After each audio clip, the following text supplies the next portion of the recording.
go on to the chairman's report. Maureen, did you want to give me some pointers before I start, or should I just do it? I'm teasing only, it's all in good fun. Chairman's report, we got a big turnout tonight, and I'm happy to say there are a lot of people here who are not PCs. That's good. Once upon a time, Would you define PC, please? precinct committeemen, not politically correct. There was ambiguity in my statement. So, you know, in the olden days, we used to say, when nobody shows up to vote, it means things are going well in the country, in a country, not just in ours. And when people show up to vote in droves, it's usually a sign that there's a problem. So I'm going to guess that you all aren't here tonight because everything's just hunky-dory. Because it's not. And if you were here last week to hear my rant and my chairman's report where I talked about lots of things, one of them was the fact that we have mistakenly, poorly chosen our representatives. They have repeatedly thrown us under the bus. They have repeatedly transgressed. They have repeatedly ignored the Constitution of the state of Idaho and the United States. And they do it with impunity and a complete and utter lack of integrity. I, for one, find that reprehensible, and there's a cure for that, and it doesn't involve AR-15s. It involves elections. But we must vote, we must participate, and that is only the beginning, right? If you think that voting is sufficient as a citizen, you are sadly naive and mistaken. It is just the beginning. For those of us who have sworn an oath, some of us multiple times, to support and defend the Constitution, there's no expiration date. I know it's sort of cliche to say that, but there is no expiration date on that oath. For those who took the oath to enter into office, when they leave office, arguably the oath expires. But for those of us who served our country in the military, there was no expiration date on that oath. And we let me just break it down. There's essentially two groups of people in this country now, right? There are those who feel encumbered by things like honesty, truth, the rule of law, constitutional limitations, small government, paying your bills, getting up, going to work, so somebody else doesn't have to pay your bills. That's one group. The other group is unencumbered by those things. They're unencumbered by things like God. They're unencumbered by things like the Constitution. They're unencumbered by things like patriotism and just common decency. That's who we're dealing with. And if you don't see that, you have to wake up. You are on the precipice here. I'm not an alarmist. It's not my thing. I'm not selling doom porn here. It's not my thing. But we are in a desperate situation. If you read the list, you make your own list of the last 9 months, things that you've seen transpire that you thought you would never see in your lifetime. Then you come back, read that list to yourself a couple times, and then ask, wait, is this okay with me? And if not, what am I going to do about it? You can't rely on feckless party organizations. You can barely rely on the Republican Party, let's be honest, right? It's a fact. I say that as the chair of a central committee, right? We get together, we have business meetings, maybe we get a little excited, maybe we get a little involved, but we're not in a position to make policy or law, right?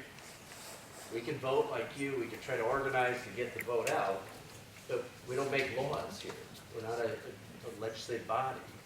We're a club. A book club without a book, as I said last month. We're just, it's up to you to save your republic. It's yours. A republic, res publica, the Latin term, meaning it's a public thing. It is owned by the citizens. It is owned by you. So, do you take care of your house if it's your house? You take care of your family if it's your family. This is your republic. Literally, you own a fractional interest in every square inch of it. You own the government. They work for you.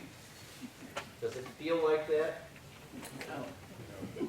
Have you interfaced with government at any level lately and felt, wow, they're really out, they're looking out for me.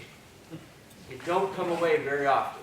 In fact, when you do have a pleasant experience with anybody in government, you kind of walk away, wow, that was nice, didn't expect that. We've been conditioned to be abused, and we take it. So we can continue on that path indefinitely, or we can do something about it. I spoke Wednesday night of last week at the church to a group, and I asked them, show of hands, who knows, Mike, you can't raise your hand, who knows the name of any of the judges in this county? Okay, you know the activists.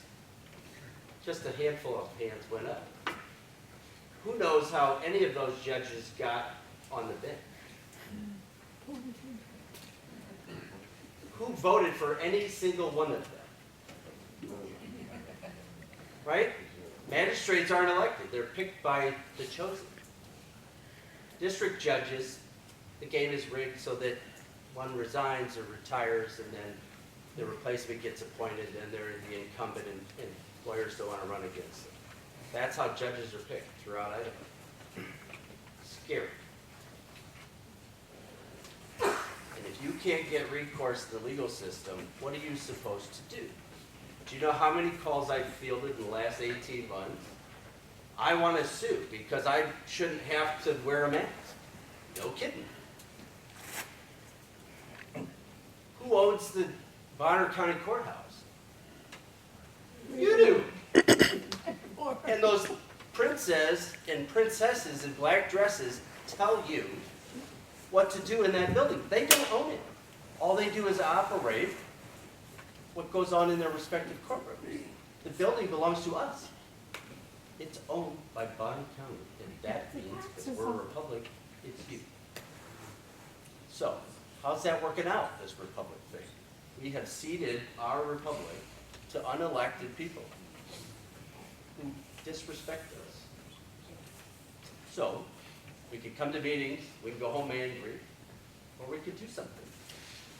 Put our money where our mouth is, right? I'm not picking on judges, that's low-hanging fruit.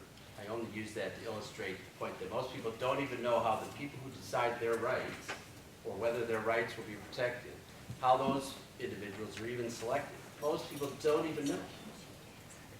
How many people can name all 3 commissioners in Bonner County? How many people? There's always a trivial pursuit. You get the point. Do you know how many districts into which you pay taxes at your residence? A lot. Too many. 2/3 of the county is paying Lake Ponderay Hospital District taxes only to unconstitutionally subsidize a private corporation. Who's doing anything about it? Whose job is it to enforce the Constitution? Whose job is it to protect the rights of citizens, not to have their pockets paid? I mean, we can blame our elected officials, and there's plenty of that to go around, but it's ultimately our responsibility. It's our republic. Can we keep it? We shall see. Anyway. Is my face red? I care, for what it's worth. I hope you all care too. I get a little exercise because I do care. Not because I like hearing myself speak, that's for sure. All right, thank you for indulging me. Moving on.